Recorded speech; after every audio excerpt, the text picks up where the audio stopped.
Today I'm going to show you how to properly get your horse ready for a barrel race. The purpose of this speech is to visually show and educate people how to properly get a horse ready for a barrel race. These are the techniques that I use. There are different techniques and tack needed to achieve this. My personal experiences is I started riding horse when I was 4 years old. I now own a 13-year-old quarter horse named Joe, and I barrel race him and kind of just ride him for fun. Today, everyone has their own tricks of how to saddle their own horse and the different kinds and brands they use. I will simply show you the type of tack that I use and how I apply it to my horse.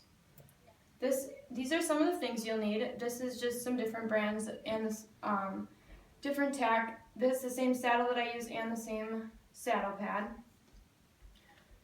You will need a barrel saddle, the headstall and breast collar, a saddle pad, your boots for protection, and a cinch.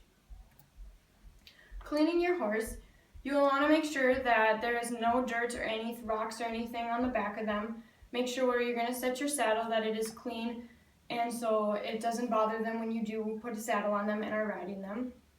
You'll also want to make sure that you clean up the hooves and make sure there's no rocks in them so when you are running that it's not pushing into their hoof and causing any sores.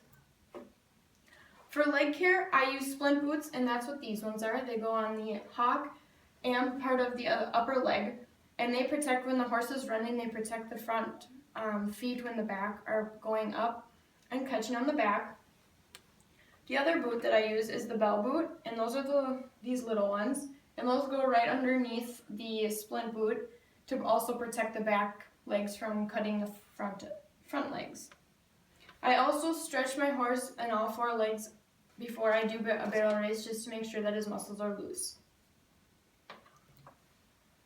Now I'll talk about my saddle pad and the different kinds that you can use. There's a bunch of different material. As you can see, there's wool, felt. That's the kind that I use, and a lot of people use that now. It's just a better quality. In these raised up shoulder parts is gel, and that's just for a better comfort for your saddle and to help it fit better. These are different shapes that you can use, and each shape has a different meaning for them.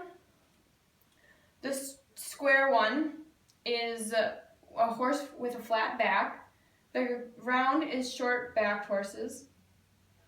The contour up here is for slight dip in the back and for help with the withers.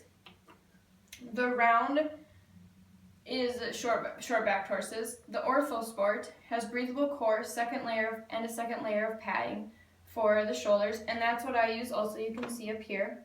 There's different thicknesses in them, and I have a thicker one because my saddle doesn't fit right. And then the built-up ones, which I also have, is for high withers and built up in the center. The placement for the saddle pad is supposed to go, you set it up on the back and you can move it up towards where the withers are right here. And you want to make sure that the shoulder pads are where the shoulders meet on the top. You want to also check the saddle pad underneath to make sure there is no rocks or any dirt so that it doesn't scratch and make sores while your horse has a saddle on. Saddle setting. The position that you will stand is on the left side of the horse, and you will put your saddle and saddle pad up on the left side. You always get ready from the left side and get on from the left side. You throw up onto your horse, and then you cinch up on the right. You put your cinch down on the right side, and then you completely cinch it up on the left side. So here I'm just showing that I attach my cinch to the right side, and then I weave through and end up with a knot on the right side to completely tighten your saddle. And the saddle also want to make sure that is on top of the withers as well. Securing the saddle with a breast collar.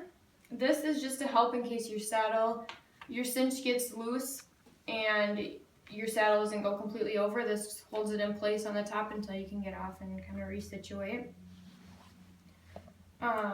Making sure that your breast collar is in the center when you're starting, so center here, and then these go up on the sides and attach to your saddle on each side, and then it goes through the middle and clips onto the bottom.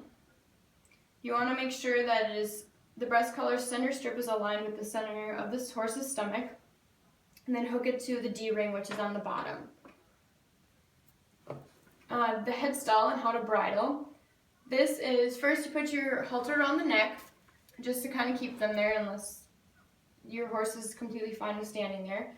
And then you put your reins over, and then hold on to the stand on the left side, and put the bit in your hand, and raise it up into the mouth, and then over the ears.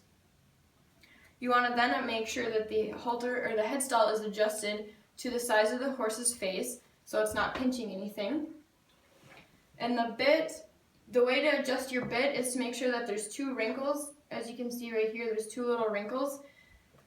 You want to make sure that there's 2 wrinkles, and then you know that your bit is sitting right in the horse's mouth. And right there they don't have any teeth, so it's not clanking on anything. And then this is your final product.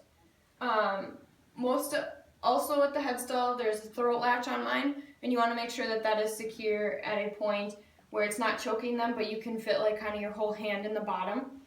And then you're ready to go.